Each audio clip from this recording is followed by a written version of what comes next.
तारक नाम सभी समय, बोलो सत्योम सिद्धाय नमः। सूक्ष्म शरीर की प्राप्ति, ये रहस्य यहाँ कहा जा रहा है। जो सत्यास्मी क्रिया योग का नियमित अभ्यास करते हैं उन्हें सूक्ष्म शरीर की प्राप्ति स्वयं अभ्यास के माध्यम से लगभग अगर सही करा जा रहा है तो 3.5 वर्ष के अंदर उपलब्ध हो जाती है। और अन्यथा अगर इसे हम वैसे देखें योग की दृष्टि से तो वो इस प्रकार से है। हमारे स्थूल शरीर रूपी अन्नमय शरीर में व्याप्त सूक्ष्म शरीर यानी प्राणमय शरीर की प्राप्ति स्वयं हो जाएगी। फिर जो भी साधक शीघ्र अतिशीघ्र इस अमर देह प्राण युक्त मनोमय शरीर यानी सूक्ष्म शरीर की प्राप्ति कर अति अलौकिकतापूर्ण आध्यात्मिक अनुभव करना चाहते हैं उन्हें यह सत्यास्मी क्रिया योग की विस्तृत साधना का पक्ष यहाँ प्रकट किया जा रहा है, जो इस प्रकार से है कि हमारे शरीर में जो 2 प्राण शक्ति कार्यरत हैं, एक इंगला नाड़ी द्वारा सूर्य या गर्म प्राण शक्ति का शरीर में प्रवाह और नंबर 2 इंगला नाड़ी यानी चंद्र स्वर या जिसे ठंडी प्राण शक्ति भी कहते हैं उसका शरीर में प्रवाहित होना। अब हमें सर्वप्रथम इन 2 नाड़ियों में से एक नाड़ी विशेषकर चंद्र नाड़ी यानी ठंडी प्राण शक्ति को पकड़ना या उसका निरोध करना होगा। क्यों होगा? क्योंकि चंद्र नाड़ी से प्रवाहित प्राण शक्ति प्रकृति शक्ति यानी स्त्री शक्ति है, जो इस प्रकृति में अत्यधिक व्याप्त है। वो प्राण शक्ति है प्रकृति शक्ति चंद्र पर। अतः यह स्त्री शक्ति का आसरा लेने पर प्रकृति का जो गुरुत्व आकर्षण प्रभाव है जो हमारे शरीर में कम हो जाता है। अतः हमें अपने शरीर में व्याप्त प्राणमय और मनोमय शरीर जिनका संयुक्त रूप है, ये प्राणमय और मनोमय शरीर का संयुक्त रूप कहलाता है, सूक्ष्म शरीर को पृथक करने की शक्ति मतलब अलग करने की शक्ति प्राप्त हो जाती है। और ये सूक्ष्म शरीर में व्याप्त मन की समस्त अर्थात मन ही सूक्ष्म शरीर है। अष्ट सिद्धि व नवनिधियाँ आदि रूपी मनोवासनाएं या मायाविक शक्तियों का या क्षमताओं की प्राप्ति होने से मनुष्य समस्त भौतिक आवश्यकताओं की मनवांछित पूर्ति कर आनंदित होता है। यही सूक्ष्म शरीर की प्राप्ति योग साधकों का विषय है। तब यहाँ प्रश्न उठता है कि सर्वप्रथम सूर्य स्वर यानी गर्म प्राण शक्ति पिंगला नाड़ी की साधना करने से क्या प्राप्त होगा? तब यह रहस्य योगियों को भी प्राप्त दुर्लभ रहस्य है, क्योंकि यहाँ से अवतारवाद रहस्य का ज्ञान होता है। यही सूर्य अवतरण के रूप में योग विज्ञान में प्रचलित है और छिपा हुआ भी है, क्योंकि समस्त प्रकृति की पूर्ति व संचालन व प्राणदाता सूर्य है। यह सूर्य ही आत्मा है और आत्म स्थिर तत्व है तथा यही आत्मा सूर्य की प्राप्ति स्थिरता यानी पूर्णत्व आत्म साक्षात्कार मोक्ष है। अतः यह चंद्र साधना के उपरांत ही प्राप्त होता है, इससे पूर्व नहीं प्राप्त होगा, क्योंकि जब आत्मा की समस्त आनंद इच्छा की प्राप्ति चंद्र साधना अर्थात सूक्ष्म शरीर की प्राप्ति कर प्राप्त नहीं कर ली जा सकती है, तभी तक ये संभव नहीं है। तभी हम सूक्ष्म शरीर के अंदर व्याप्त आत्म शक्ति अर्थात सूर्य साधना में प्रवेश कर सकते हैं और तभी हमें आत्म साक्षात्कार की प्राप्ति होगी। अतः पाठकगण या श्रोतागण यह ना समझें कि जो आगे साधना बताई जा रही है उस साधना के विपरीत सूर्य नाड़ी की साधना को पकड़कर साधना कर आत्म साक्षात्कार प्राप्त किया जा सकता है। ऐसा करने पर बिना वासना इच्छा की समाप्ति किए बगैर महातेज को साधक सहन नहीं कर सकता और ऐसा सहन नहीं कर पाने के कारण शीघ्र ही उसका योग नष्ट होकर और उसका शरीर नष्ट हो जाने की पूरी संभावना होती है, या वो जड़वत होकर रह जाएगा, विक्षिप्त हो जाएगा। अतः यह एक गंभीर रहस्य है। आजकल जो प्रचलित विषय चल रहे हैं उनके अनुसार ना करें। अतः जो बताया जा रहा उसे बड़ी ही धैर्य और ज्ञान से सुनकर करें, समझकर करें। इसमें अब आता है विषय चंद्र साधना का तरीका। हम अपने सूक्ष्म शरीर का आभास अपने निंद्रा काल अर्थात स्वप्न जगत में नित्य पाते हैं, परंतु इस पर नियंत्रण नहीं होता है। अतः सूक्ष्म शरीर की प्राप्ति हमें उसी निंद्रा काल या स्वप्न वृत्ति और जागृत वृत्ति के संधि काल, तंद्रा काल, जिसे तंद्रा काल भी बोलते हैं, में साधना कर प्राप्त करनी होगी। वैसे ही हमें नित्य प्रातः सुबह का जो समय होता है 4 बजे से 6 बजे तक के बीच में स्वयं एव प्रकृतिस्थ होता है, प्राप्त होता है। जैसे कि हमें बाहर की भी आवाज़ आ रही होती है और जो हम देखना या सोच रहे होते हैं वो भी हमें बिल्कुल रंगीन रूप में दिखाई देता, कल्पना नहीं करनी पड़ती, सब कुछ अंदर शांत होता है। इसी का नाम प्राकृतिक जो हमें स्वयं एव मिला हुआ उसे बोलते हैं तंद्रा काल। यह तंद्रा की ही प्राप्ति को संपूर्ण विधियां हैं, चाहे वो मंत्र के निरंतर उच्चारण से उत्पन्न एक प्रकार की मानसिक मन अर्थात मन को थका देने की साधना हो, या फिर श्वास और प्रवास पर आती जाती सांस पर ध्यान रखकर मन को थका देने की साधना हो, अथवा दूसरे मनुष्य के द्वारा मन और वाणी शक्ति के द्वारा, जिसे सम्मोहन विद्या कहते हैं, उसके द्वारा मन को थकाकर तंद्रा अवस्था प्राप्ति की साधना हो। मतलब हमें वो सुला दे अपनी आवाज़ के माध्यम से, धीरे धीरे हम उस पर डिपेंड हो जाते हैं और हम उसे उसके भावानुसार गहरे ध्यान में प्रवेश कर जाते हैं। अतः तंद्रा हमें प्रातः व सायं समय जब हम सोने जाते हैं तब उस समय लगभग हम जागने जाते हैं, तब के एक जो समय होता है वो होता है 2 घंटे 24 मिनट का, जो अभी मैंने पहले बताया, उस समय में प्राप्त होती है। अतः ठीक यही समय सभी ध्यान साधकों को उनके गुरुओं ने ध्यान के लिए उपयुक्त कहा गया है। अतः हमें तंद्रा की प्राप्ति करनी चाहिए। अब इस तंद्रा की शीघ्र प्राप्ति हेतु ही चंद्र या ठंडी प्राण शक्ति का उपयोग किया जाता है और मन शीघ्र विषय शून्य हो जाता है ऐसा करने से।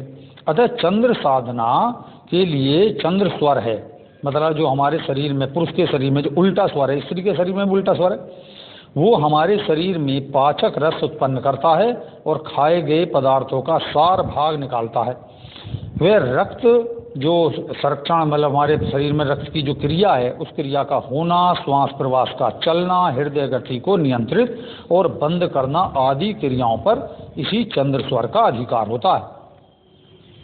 चंद्र स्वर यानी ठंडी प्राण शक्ति का एक प्रकार से हमारा मन ही है। ये जो ठंडी प्राण है ये एक प्रकार से मन है, प्रारंभिक मन है। वैसे मन की भी 3 अवस्थाएं।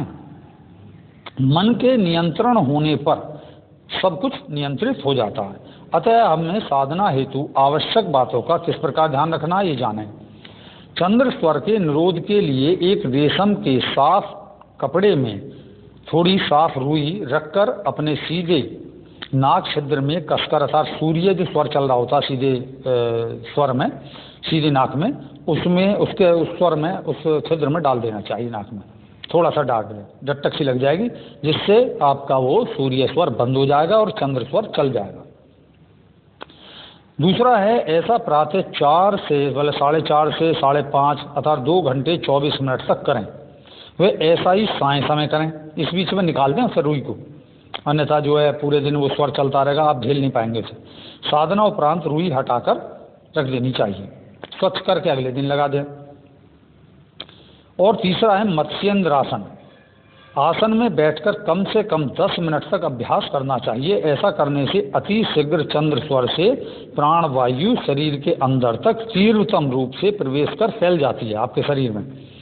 चंद्र प्राण शक्ति का शक्ति प्रवाह बढ़ता जाता है। वह तंद्रा की उपस्थिति अर्थात शीतलता की आपके शरीर में उपस्थिति होने से आपका जो स्नायु मंडल है वो शांत हो जाता है और आपका ध्यान लगने लगेगा। जब भी चंद्र स्वर बंद हो तब ये आसन पुनः थोड़ी देर और करें। जैसे मतलब आपको लगा कि मेरा अभी सूर्य स्वर ही चल रहा है और चंद्र स्वर नहीं चल रहा है, तब ये अर्ध पश्चिम आसन करें। अपनी जिह्वा को पलटकर, अब एक और उपाय है, अपनी जिह्वा को उलटकर अपने तालू में जो ऊपर खड्डा होता है उसमें लगाएं। इसे खिचड़ी मुद्रा बोलते हैं। ऐसा करने से तालू के मूल गड्ढे में, एक मूल गड्ढे के जो ऊपर होता है वहाँ चंद्र प्राण शक्ति की प्रवाहित करने वाली अति सूक्ष्म नलिकाएं होती हैं, जिनमें से आ और जा रही प्राण शक्ति जो चंद्र स्वर है उसका प्रभाव तालु के मूल में एक शक्ति चक्र होता है, यहीं सारी सिद्धियाँ होती हैं। उसे जागृत करना होता है, जिसका जिह्वा के साथ तालमेल होकर पाचन अंग व्यय और जो हमारा स्वाधिष्ठान चक्र है और तथा हृदय चक्र है, इनके साथ संयोग हो जाता है, जिससे जो हमारे शरीर में सोमरस अर्थात अमृत शक्ति की प्राप्ति को प्रकट करता है। यही सोमरस सूक्ष्म शरीर की शक्ति है। ये सब समीकरण मिलकर शरीर की समस्त नाड़ियों में प्रवाहित रक्त प्रवाह को बंद कर हमारी जो हृदय गति है उसको स्तंभित करता, धीरे धीरे कम होता चला जाएगा हृदय गति, और अंत में ये गतिहीन बना देता है। अब इस समय प्राण शक्ति अर्थात प्राण में शरीर, अन्न में शरीर में से बहने, जैसे अन्न में शरीर में बह रहा था वो प्राण में शरीर के अंदर बहने लगेगा और इसके बाद मन को पकड़ना प्रारंभ कर देता है।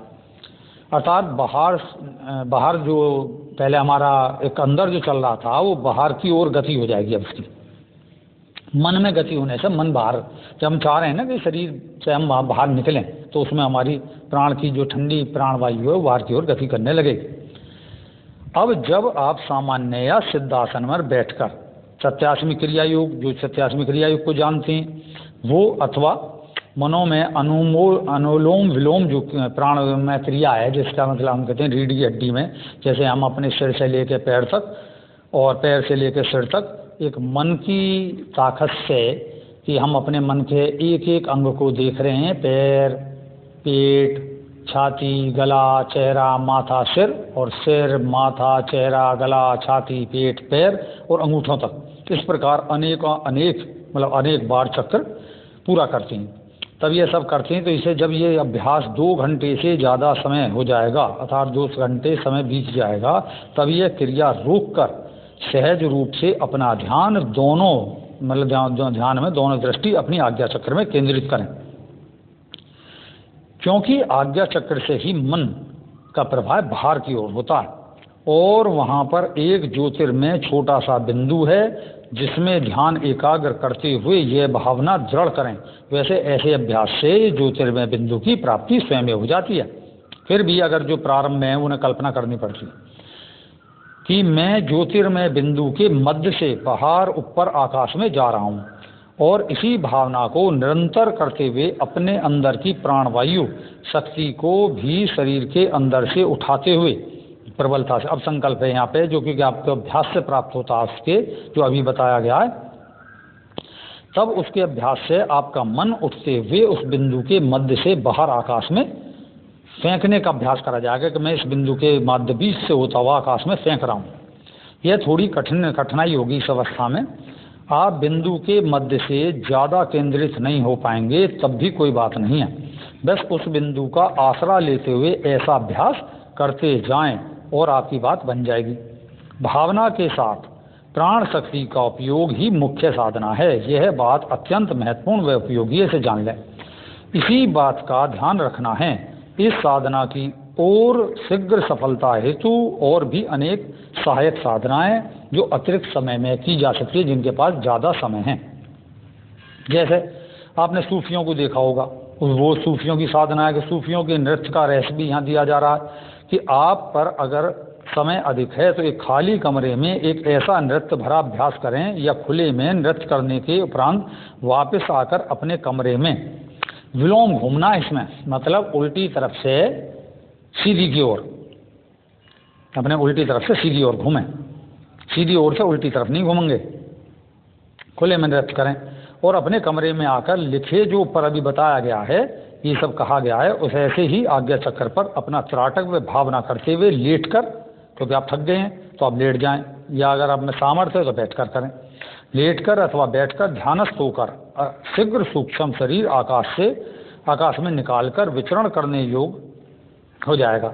आप ऐसा विचार करेंगे तो आपका शरीर विचरण करने लगेगा आकाश की ओर, धक्का देने से आकाश में फिकेगा, क्योंकि गोल गोल घूमकर हाथ फैलाकर किया गया नृत्य से आपका शरीर पृथ्वी के घूमने के विपरीत घूमना है, अर्थात पृथ्वी की जो गुरुत्वाकर्षण शक्ति है उसके विपरीत गति करने के कारण आपका शरीर एक नेगेटिव ऊर्जा चक्र में आ जाएगा, और जिससे धीरे धीरे स्थूल शरीर के अंदर व्याप्त सूक्ष्म शरीर अलग होने लगता है तथा यह विपरीत ऊर्जा में गति के फलस्वरूप हमारे शरीर में ये प्राण ऊर्जा ऊपर की ओर उठने लगती है, जो आज्ञा चक्र के माध्यम से ध्यान किए जाने पर सहज ही शरीर से बाहर फेंकी जा सकती है, और करना भी यही है।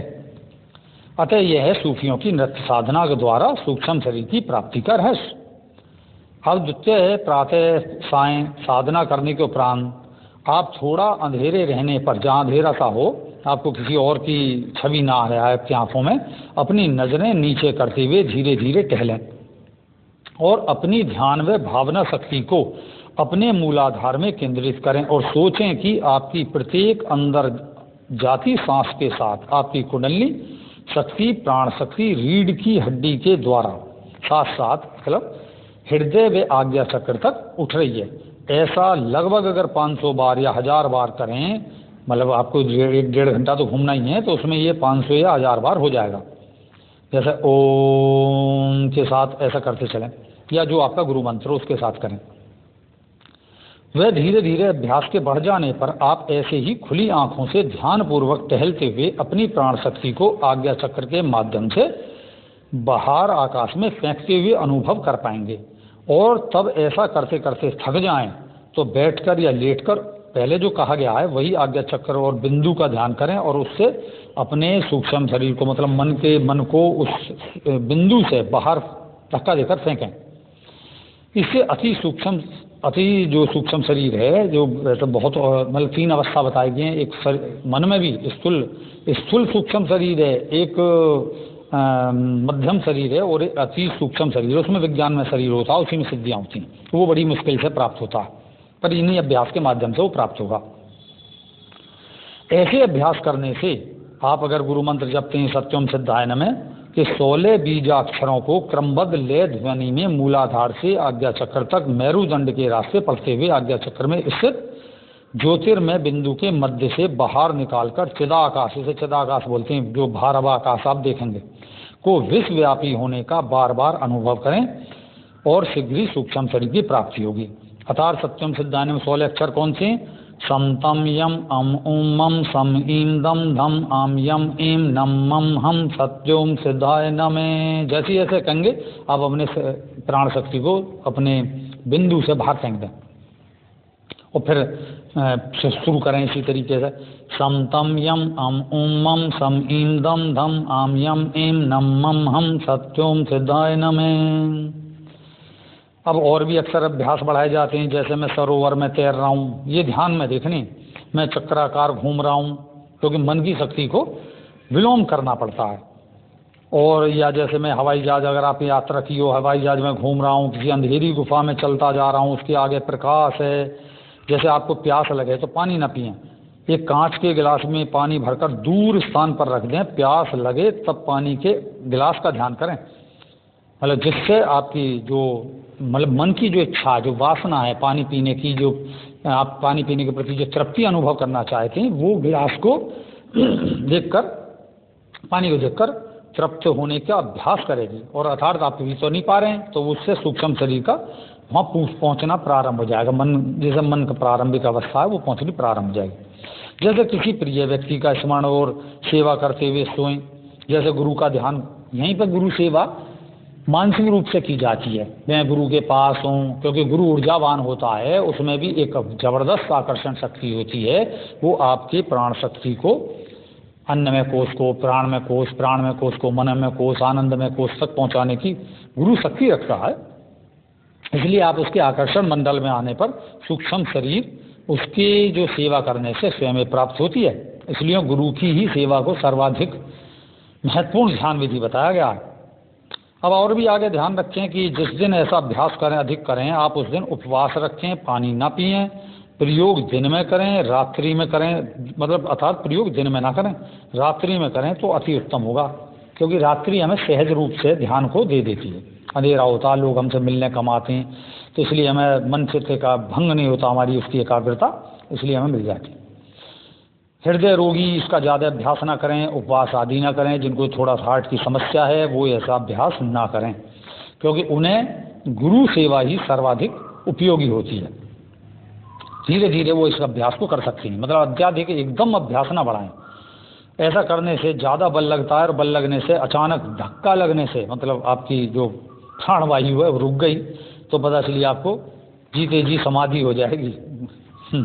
अभ्यास की वृद्धि होने पर अपने गुरु के पास साधना करें, क्योंकि इसकी अभ्यास गुरु ही संभाल सकता है आगे चलकर। क्योंकि आपका सूक्ष्म शरीर निकल गया, अचानक आपका निकल गया, तो उसे वापस लाने के लिए जो प्रति आकर्षण बल चाहिए, मतलब उसे खींचेंगे किस तरीके से, ये देखिए कि आपने फेंक तो दिया, उसे खींचेंगे किस तरीके से। इसके लिए ही जो अभ्यास बताया गया है कि प्राथमिक में कि अपने शरीर का ध्यान करें, पहले अन्नमय कोश को मथित करें। तो वो कैसे करते हैं? मन की आँख से पैर का अंगूठा, ये सब इस तरीके से पैर, पेट, छाती, गला, चेहरा, माथा, सिर, सिर, माथा, चेहरा, गला, छाती, पेट, इस तरीके से अभ्यास करने से ये अवस्था स्वयं ही प्राप्त हो जाएगी। एकांत स्थान में रहें, 2 मास तक अवश्य अभ्यास करें तो इसमें जल्दी सिद्धि प्राप्त होती है। अनुभव जब सूक्ष्म शरीर का जैसा भार हो जाता है तो प्रारंभ में रुक रुक कर आपकी जो मनोवृत्ति मनोस्थिति है उसके अनुसार अनेक क्रमबद्ध अनुभव होते हैं। वो साधुओं के ज्ञान में उपयोगी होंगे, जैसे मैं यहाँ बता रहा हूँ।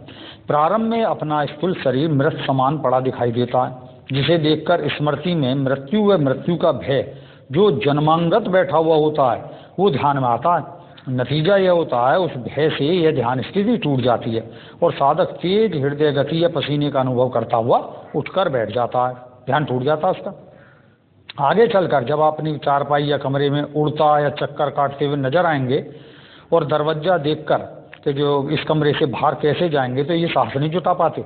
आगे बढ़कर आप अपने परीक्षित के पास या अगर आपको प्यास लगी है तो जल या नदी के पास आप अपने को खड़ा पाएंगे, लगेगा कि मैं उस नदी के पास खड़ा हूँ और परीक्षित नदी है। यहाँ पे बहुत सारे अनुभव होते हैं और सच जाते हैं कि आपको जैसे पता है कि भाई आपकी जो पास की जो शहर की नदी है वो इस समय उतर तो नहीं गई है, कम तो नहीं हो गई है, और आप जब ऐसा पाएंगे तो देखेंगे कि जो आपने देखा वो सत्य है।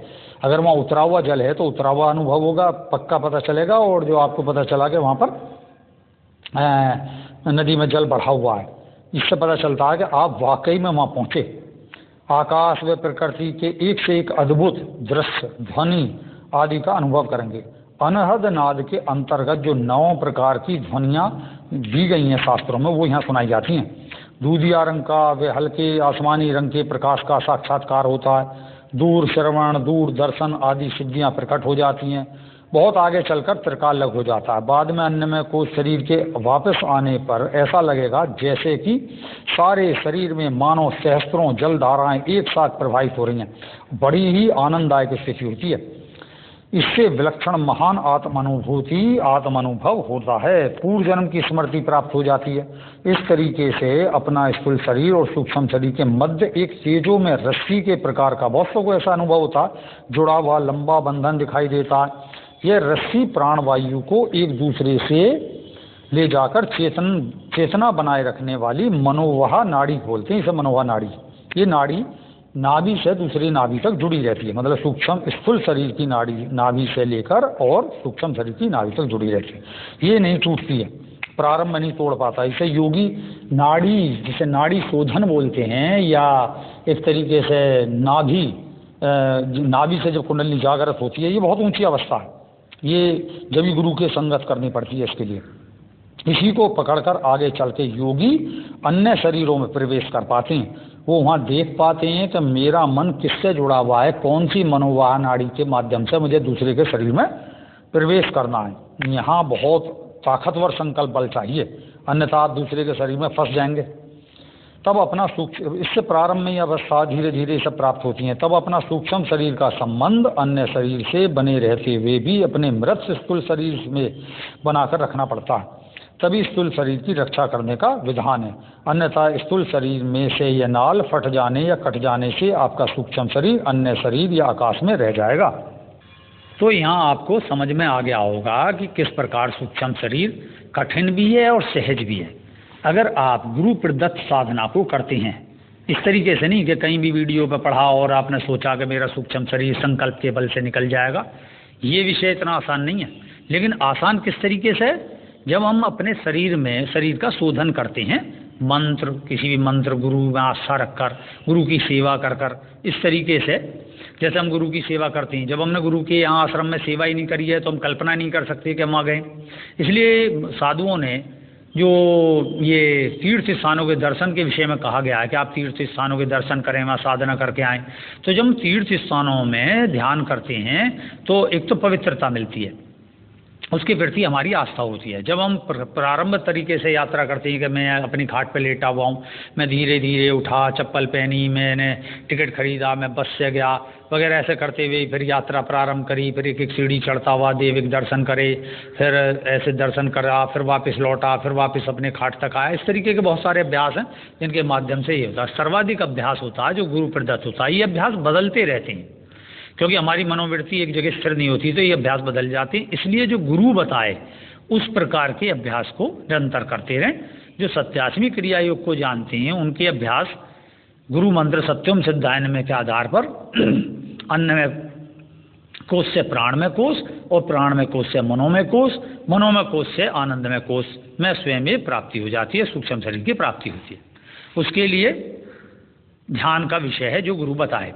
और आप इस जो अभी मैंने ये सब कहा गया है, इसको अगर ध्यान से सुनेंगे, बार बार अभ्यास करेंगे तो आपको अवश्य सूक्ष्म शरीर की प्राप्ति होगी, आनंद की अनुभूति होगी, ध्यान की वृद्धि होगी। जय सत्यम सिद्धाय नमः। तारक नाम सभी समय, बोलो सत्यम सिद्धाय नमः।